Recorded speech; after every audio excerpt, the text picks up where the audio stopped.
वैशाख चौथ की कहानी। एक गांव में देवरानी और जेठानी रहती थी। जेठानी के यहाँ बहुत धन था और देवरानी बहुत गरीब थी।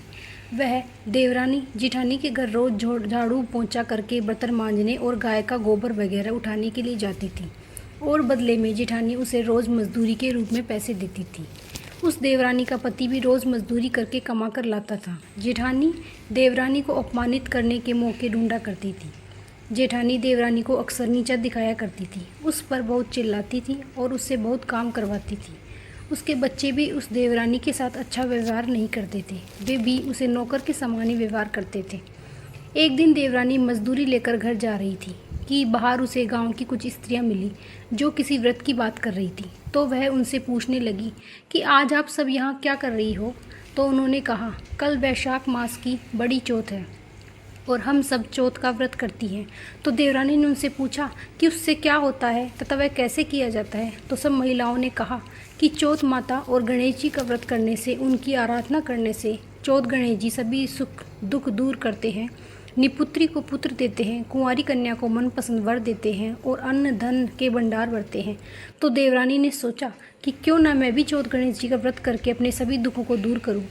अब उसने उन सब से पूजा की विधि भी पूछी। तो उन्होंने कहा कि चौथ के दिन सवेरे स्नान आदि करके चौथ व्रत का संकल्प लेकर पूरे दिन कुछ नहीं खाते हैं। शाम को 1.25 पाव या 1.25 किलो या 1.25 मन अपनी श्रद्धा भक्ति के अनुसार चूरमा बनाते हैं और चौथ गणेश जी आते हैं तब उन्हें जमाकर सब घर के सदस्य प्रसाद लेते हैं। देवरानी उस दिन रात को घर जाकर सबको खाना बनाकर खिलाती है और मन में पक्का संकल्प करके सोती है कि कल मैं चौथ माता का व्रत करूंगी। अगले दिन सवेरे वह उठकर नहा धोकर चौथ माता की व्रत की तैयारी में लग जाती है। आज वह अपनी जेठानी के यहाँ काम करने भी नहीं जाती। इधर वह जेठानी के यहाँ नहीं पहुँची तो जेठानी ने अपने बच्चों को अपनी देवरानी के यहाँ पता लगाने भेजा और कहा कि जाओ काकी को बुला कर लाओ। आज वह काम करने क्यों नहीं आई। बच्चे देवरानी के वहाँ जाते हैं और अपनी काकी से कहते हैं कि काकी आप काम करने क्यों नहीं आई। तो वह कहती है कि आज मेरा चौथ का व्रत है, इसलिए आज मैं नहीं आऊँगी। और यह कहकर वह चौथ गणेश जी की पूजा की तैयारी में लग जाती है। वह बाजार से आटा घी गुड़ लेकर आती है और चूरमा बनाने की तैयारी करती है। उसने अपने बच्चों को भी कुछ नहीं खिलाया था। शाम को उसका पति थका आया। संयोग से उसे भी आज कोई काम नहीं मिला था, जिसके कारण उसका कोई मजदूरी नहीं मिली। वह भी दिन भर भूखा प्यासा था। इधर बच्चे भी दिन भर भूखे प्यासे थे। शाम पढ़ते पढ़ते सब परेशान हो जाते हैं। सब शोर मचाना और रोना चिल्लाना चालू कर देते हैं, परंतु वह उन्हें खाने को कुछ नहीं देती। उनकी बहू को रोने धोने से परेशान होकर उसका पति गुस्से में आकर उसे पीट देता है, परंतु फिर भी वह चौथ गणेश जी का ध्यान करती है और अपने पति में बच्चों से कहती है कि चौथ गणेश जी का भोग लगाने के बाद ही मैं तुम्हें खाना दूंगी। उसका पति गुस्सा होकर सो जाता है। अब वह चौथ गणेश जी का इंतजार करने लगती है कि गणेश जी आए तो वह उन्हें भोग लगाए ताकि बच्चों को खिला सके। इंतजार करते करते रात के 11 बज जाते हैं, परंतु वह चौथ गणेश जी का इंतजार करती रहती है। चांद उगाया लेकिन फिर भी वह गणेश चौथ का ही इंतजार करती है।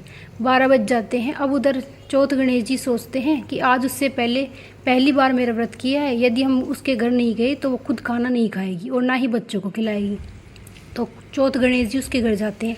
वह दरवाजे पर ही बैठी मिलती है। चौथ गणेश जी उससे कहते हैं, लो हम आ गए। वह उन्हें आदर से अंदर बिठाती है, उनका भोग लगाती है, उन्हें चूरमा परोसती है।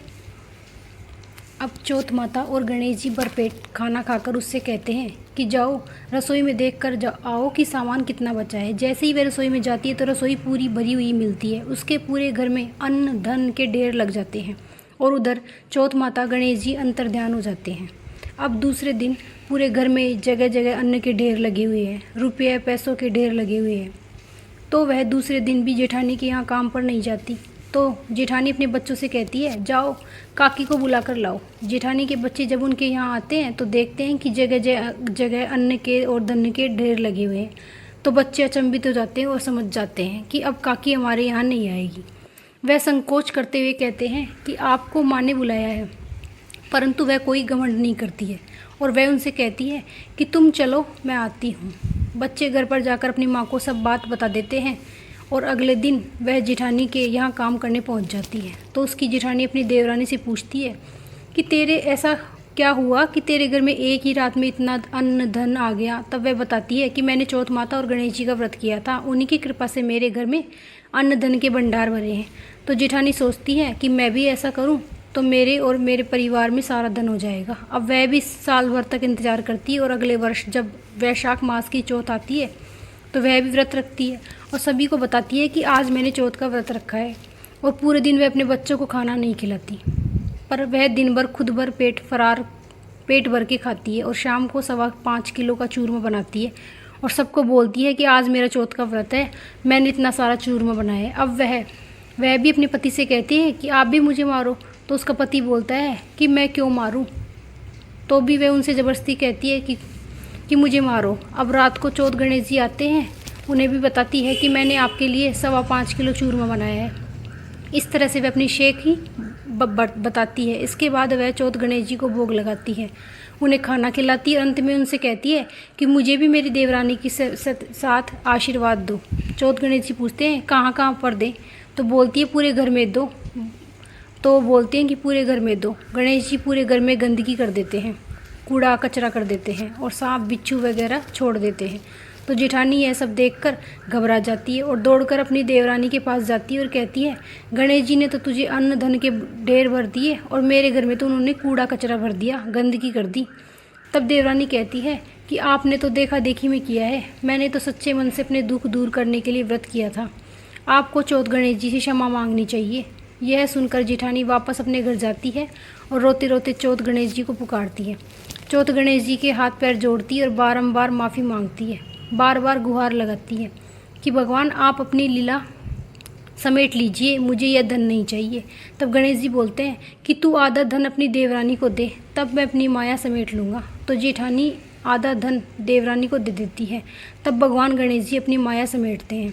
हे गणेश जी महाराज, देवरानी को टूटे उसका भंडार भरे, वैसे सबके भंडार भरना, सबको टूटना, और जैसा उस सेठानी को टूटे वैसा किसी को मत टूटना। कथा कहने और सुनने वाले की सभी मनोकामनाएं पूरी करना। कथा अधूरी हो तो पूरी करना, पूरी हो तो मान करना। राधे राधे।